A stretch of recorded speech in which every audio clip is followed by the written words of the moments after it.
Hello students, welcome to study with concepts. So दोस्तों, last class में हम लोगों ने एनालॉजी का थर्ड पार्ट देखा था। आज हम लोग यहाँ पर एनालॉजी का फोर्थ पार्ट देखेंगे और आज हमारा यहाँ पर एनालॉजी जो है वो कंप्लीट हो जाएगा। सो देखिए, यहाँ पर जो क्लास हम लोग फोर्थ देखने वाले हैं एनालॉजी की, इसके पहले की जो 3 क्लासेस आप लोगों ने नहीं देखी है, सो मैं रिकमेंड करूँगा कि आप वो वाली क्लासेस भी देख लीजिएगा। क्लियर? क्योंकि 3 टाइप्स के एनालॉजी के क्वेश्चंस बनते हैं। आज हम लोग यहाँ पर जो लास्ट टाइप है एनालॉजी का वो हम लोग करने वाले हैं। सो ये अगर मैं यहाँ पर आपको बताऊँ तो ये सारे क्वेश्चंस हम लोग यहाँ पर कर चुके हैं प्रीवियस क्लासेस में। आज हम लोगों को यहाँ पर करना है लेटर बेस्ड के क्वेश्चंस। ये नंबर बेस्ड वाले हो गए हैं, आज हम लोग यहाँ पर करेंगे लेटर बेस्ड वाले क्वेश्चंस। सो ये क्वेश्चन मैंने आप लोगों को होमवर्क दिया था, बट इसको करने से पहले आपको एक दो चीज़ें यहाँ पर मैं आपको ट्रिक्स वगैरह बता देता हूँ। देखिए, आपको यहाँ पर सबसे पहले तो अल्फ़ाबेट के जो सीरीज़ नंबर्स हैं वो हमें यहाँ पर ध्यान में रखने हैं। जैसे ए की प्लेस वैल्यू क्या है, 1 है। बी की प्लेस वैल्यू क्या है, 2 है। सी की प्लेस वैल्यू क्या है, 3 है। डब्ल्यू की प्लेस वैल्यू क्या है, 23 है ना। वाई की प्लेस वैल्यू 25 है। जेड की प्लेस वैल्यू 26 है। तो हमको अल्फ़ाबेट्स की यहाँ पर प्लेस वैल्यू ध्यान में रखनी है। क्लियर? अब ये कैसे याद रखें? तो जिस स्टूडेंट्स को याद है उसको कोई दिक्कत नहीं है, लेकिन जिसको याद नहीं है वो 2 चीज़ यहाँ पर याद रख लो, एक तो इजोटी और एक है सीफिलोरक्स। क्लियर? ये जो इजोटी होता है ये 5 के मल्टीप्लिकेशन पर काम करता है। जैसे कि इजोटी क्या है, EJOTY, ये 5 के मल्टीप्लिकेशन पे काम करेगा। 5 1 जा 5, तो E की प्लेस वैल्यू क्या है, 5 है। J 5 2 जा 10, तो J की प्लेस वैल्यू क्या है, 10 है। O 5 3 जा 15, तो O की प्लेस वैल्यू क्या है, 15। उसी प्रकार से T की 20 और Y की 25। अब ये जो सीफिलोरक्स है ये 3 के मल्टीप्लिकेशन पे काम करता है। जैसे कि C की वैल्यू प्लेस वैल्यू क्या होती है, 3 होती है। C के बाद क्या है यहाँ पर, सीफिलोरक्स में F है, तो F क्या हो जाएगा, 3 2 जा 6, तो 6 क्या हो गई, प्लेस वैल्यू हो गई F की। उसी प्रकार से I की 9 हो गई, L की 12 हो गई, O की 15, R की 18, U की 21, X की 24। अब मैंने सपोज आपसे पूछ लिया कि S की प्लेस वैल्यू क्या है। क्लियर? तो S की प्लेस वैल्यू अब यहाँ तो लिखी नहीं है और ना ही बच्चे को याद है, तो हम यहीं से क्या कर सकते हैं, बता सकते हैं। कैसे बता सकते हैं? देखो, या तो आप ऐसे कह लो कि भाई R के बाद आता है, क्या आता है R के बाद, S। क्लियर? R के बाद क्या आता है, S। तो यदि R अगर 18 है तो S क्या हो जाएगा, 19 हो जाएगा। तो 19 क्या हो गई, प्लेस वैल्यू हो गई किसकी, S की, है ना। अच्छा, उसी के हिसाब से आप इजोटी के उससे भी बता सकते हैं कि भाई T के पहले S आता है ना। तो T यदि 20 है तो S कितना हो जाएगा, तो T के पहले आता है S, तो एक पहले कर दो, 19 हो जाएगा। तो यहाँ से ये चीज़ें हम लोगों को ध्यान में रखनी है। तो ये 2 ट्रिक आप लोग ध्यान रखिएगा, इजोटी और सीफिलोरक्स। ये जो ट्रिक है ये आपको मैं कोडिंग डिकोडिंग में भी अभी काम में आने वाली है, ऑड वन आउट में भी काम में आने वाली है, इसलिए इन दोनों को याद रखिएगा। क्लियर? उसी के हिसाब से आपको ओपोजिट अल्फाबेट भी ध्यान में रखने पड़ेंगे। जैसे कि ओपोजिट अल्फाबेट की पोजीशन वैल्यू, अब यहाँ से हम उल्टा स्टार्ट करेंगे। कैसे उल्टा स्टार्ट करेंगे कि भाई ए की यदि 1 है प्लेस वैल्यू तो ओपोजिट प्लेस वैल्यू क्या हो जाएगी, 26 हो जाएगी। जेड की यदि प्लेस वैल्यू 26 है तो इसकी ओपोजिट प्लेस वैल्यू क्या हो जाएगी, 1 हो जाएगी। क्लियर है इतनी चीजें, है ना। अब इसको हम लोग कैसे निकाल सकते हैं? जैसे कि मैंने आपको कहा भाई ई की ओपोजिट प्लेस वैल्यू क्या है, तो सबसे पहले अगर आपको याद नहीं है कि क्या है तो आप क्या करिएगा, एक ट्रिक मैं बता देता हूं। ई की ओरिजिनल प्लेस वैल्यू हमें पता है ना, 5 होती है। अब इस 5 को क्या करो, आप 27 से माइनस कर दो, तो आपको इसकी ओपोजिट प्लेस वैल्यू पता चल जाएगी। कितनी हो जाएगी, 22 हो जाएगी। क्या चीज़ें क्लियर है ना। जैसे कि अगर मैंने आपको यहाँ पर कह दिया भाई कि मुझे आप बता दो, चलो J की वैल्यू बता दो, J की ओपोजिट वैल्यू क्या होगी, तो J की ओरिजिनल वैल्यू मुझे पता है, क्या होती है, 10 होती है। बस इस 10 को आप 27 से माइनस कर दो तो आपको यहाँ पर इसकी ओपोजिट वैल्यू पता चल जाएगी। 27 माइनस 10 17, तो J की जो है ओपोजिट वैल्यू क्या हो जाएगी, यहाँ पर 17 हो जाएगी। क्लियर? अब आप कहेंगे सर ये 17 से आप क्यों मल्टीप्लाई माइनस कर रहे हैं? देखो सॉरी 27 से आप क्यों माइनस कर रहे हैं? तो देखो वो इसलिए करते हैं क्योंकि पहला जो लेटर है वो है हमारा A और आखिरी जो लेटर है Z वो है हमारा 26वां, है ना।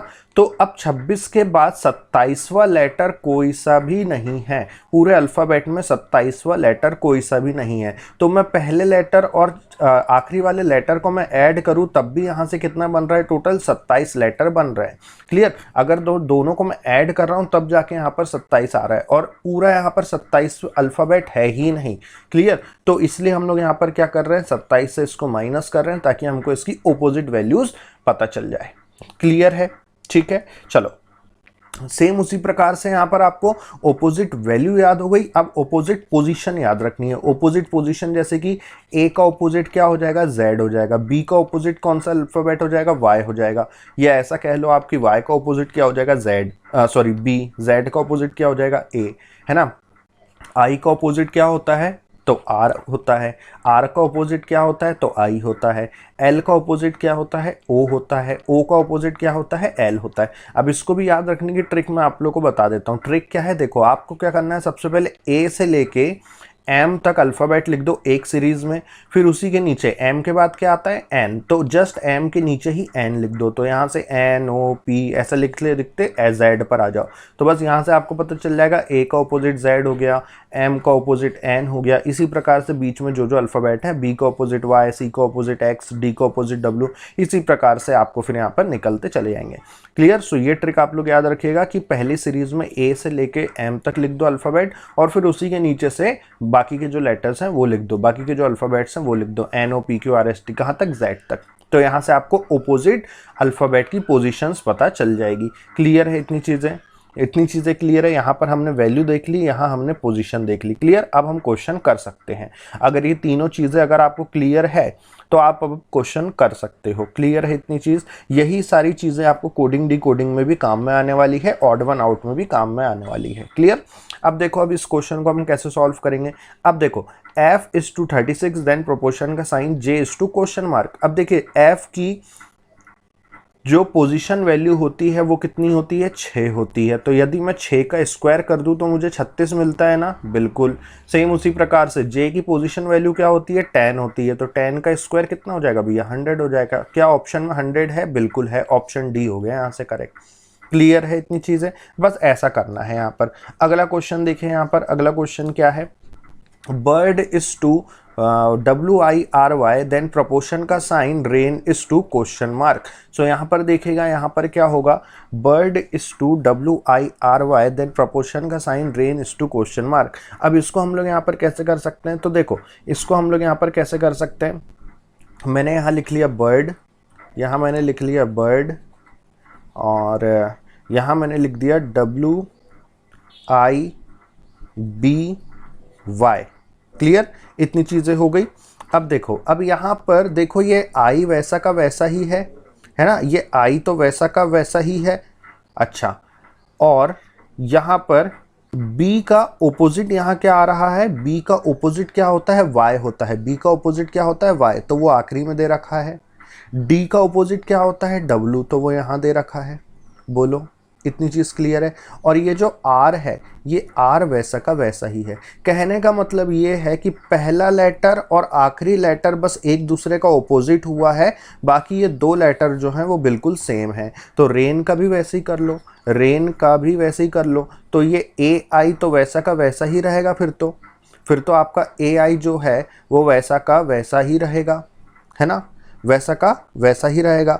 और यहाँ पर जो आपका R का ओपोजिट हम कहाँ लिखेंगे, आखिरी में लिखेंगे। तो R का ओपोजिट क्या होता है भैया, R का ओपोजिट क्या होता है, I होता है। और N का ओपोजिट क्या हो जाएगा, M हो जाएगा। बोलो, तो यहाँ से क्या बन गया, MAIZ। क्या ये ऑप्शन में है, कहीं नहीं है। इसका मतलब हमने ये जो पैटर्न यहाँ पर लगाया है ये बिल्कुल क्या है, गलत है। क्लियर। हमने जो यहाँ पर पैटर्न लगाया है वो यहाँ पर क्या हो रहा है, गलत हो रहा है। तो अब हम यहाँ पर और कौन सा पैटर्न लगा सकते हैं, देखते हैं। अगला पैटर्न यहाँ पर क्या लग सकता है, हाँ एक चीज़ और हो सकती है, बिल्कुल एक चीज़ और हो सकती है कि यहाँ पर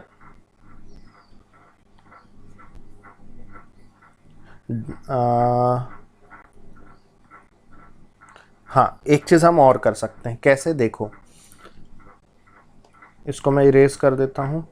मैंने यहाँ लिखा बर्ड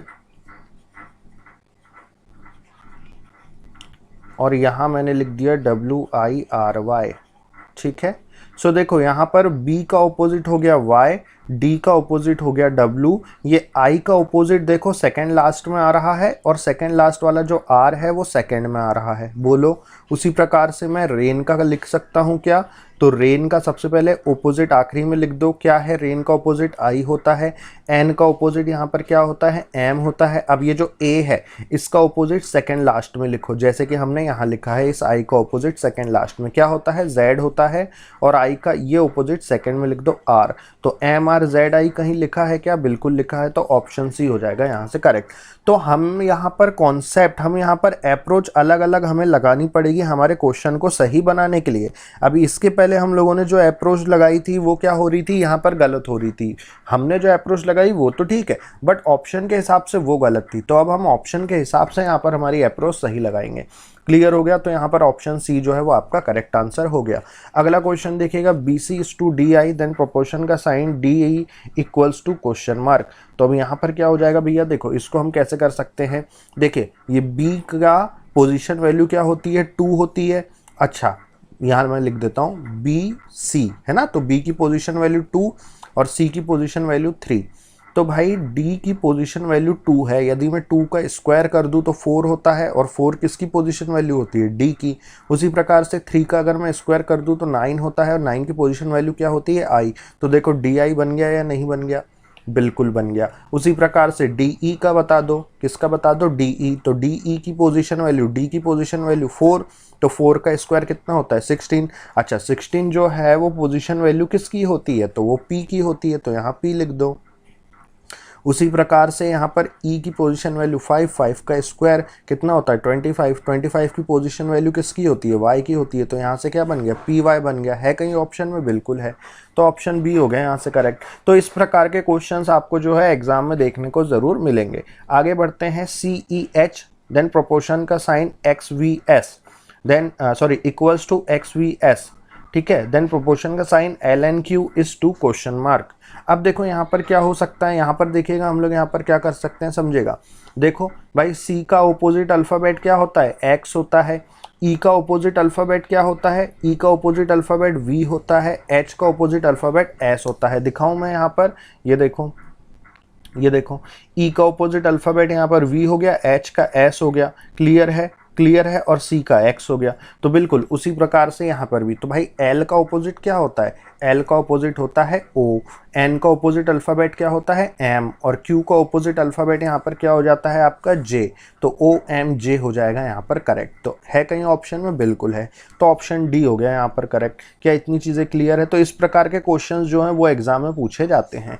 अब अगला क्वेश्चन यहाँ पर देखिएगा, क्या है? PALE देन प्रोपोर्शन का साइन इस टू का साइन LEAP देन प्रोपोर्शन का sign POSS then equals to question mark. अब देखो यहाँ पर हम क्या कर सकते हैं, इस पोस्ट को हम लोग यहाँ पर सपोज पेल है ना, यहाँ पर क्या लिखा है? सबसे पहले तो पेल लिखा है, तो ये कैसा लिखा होगा? पेल देखो लेटर वही है PALE, यहाँ पर भी LEAP है ना, वही चीज़ें हैं। तो देखो P ये वाला जो है वो आखिरी में चला गया, A जो है ये सेकंड लास्ट में चला गया, ये E सेकंड में आ गया, और ये जो सेकंड लास्ट में जो L है वो फर्स्ट नंबर पर आ गया। उसी हिसाब से पॉश को लिख दो, तो ये जो आखिरी का जो P है वो आखिरी में चला जाएगा, ठीक है। ये जो O है ये इसके सेकंड लास्ट में आ जाएगा O।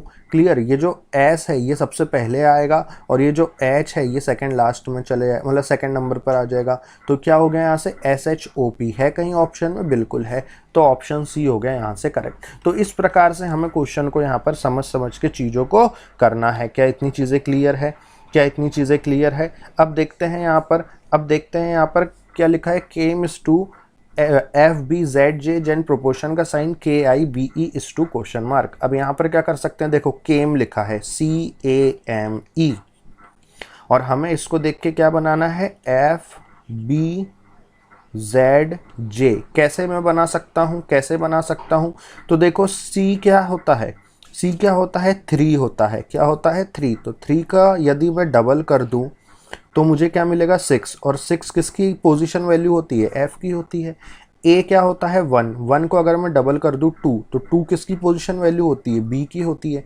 एम कितना होता है, एम होता है 13, 13 को यदि मैं डबल कर दूँ तो हो जाएगा 26, 26 किसकी पोजीशन वैल्यू होती है, जेड की होती है। ई कितना होता है, ई होता है 5, 5 को यदि मैं डबल कर दूँ तो हो जाएगा 10, 10 किसकी पोजीशन वैल्यू होती है, जे की होती है। तो यहाँ पर सिर्फ और सिर्फ लेटर्स को डबल किया है और उनकी पोजीशन वैल्यूज़ बताई है। सेम उसी प्रकार से हम के आई बी ई की भी बता सकते हैं। कैसे बता सकते हैं, तो भाई के की पोजीशन वैल्यू क्या होती है 11, 11 को यदि मैं डबल कर दूँ तो हो जाएगा 22, तो भाई 22 किसकी पोजीशन वैल्यू हो जाएगी यहाँ पर, वी की।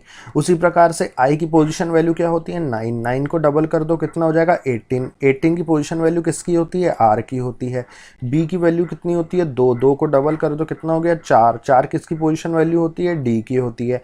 ई की पोजीशन वैल्यू 5, 5 को यदि मैं डबल कर दूँ हो जाएगा 10, 10 जो है वो किसकी पोजीशन वैल्यू है, तो वो है जे की। तो यहाँ से क्या बन गया, वी आर डी जे है कहीं ऑप्शन में, बिल्कुल है, ऑप्शन ए हो गया यहाँ से करेक्ट। क्लियर है, ये आपका एसएससी में वाला क्वेश्चन आया था। तो इस प्रकार के क्वेश्चंस जो हैं वो आपसे यहाँ पर एग्जाम में पूछे जाते हैं। क्लियर, सो आई होप यहाँ पर आप लोग एनालॉजी के अब जो हैं क्वेश्चंस आप लोग कर लेंगे। क्लियर, सो मैंने आपको तीनों टाइप्स के क्वेश्चंस बता दिए हैं एनालॉजी के। सो जिन स्टूडेंट्स ने 1st to 4th क्लासेस नहीं देखी है पूरी, तो आप लोग एक बार यहाँ पर पूरी क्लासेस देख लीजिएगा। ठीक है दोस्तों, नेक्स्ट क्लास से हम लोग या तो ऑड वन आउट स्टार्ट करेंगे या फिर कोडिंग डी कोडिंग हम लोग क्लास में देखेंगे। ठीक, फिर जब odd one out and coding D coding हो जाएगा उसके बाद हम लोग यहाँ पर जो है सिटिंग अरेंजमेंट स्टार्ट करेंगे, पजल स्टार्ट करेंगे। ठीक है दोस्तों, चलिए अगर आज की क्लास अगर अच्छी लगी हो तो लाइक करिएगा, कमेंट करके बताइएगा क्लास कैसी लगी, और क्लास को शेयर भी करिएगा। और यदि अभी तक अगर आप लोगों ने चैनल को सब्सक्राइब नहीं किया तो चैनल को सब्सक्राइब भी कर लीजिएगा और अपने दोस्तों में शेयर भी कर दीजिएगा। ठीक है फ्रेंड्स, चलिए सो आज के लिए हम लोग इतना रखते हैं, मिलते हैं नेक्स्ट क्लास में, जब तक के लिए बाय बाय, टेक केयर।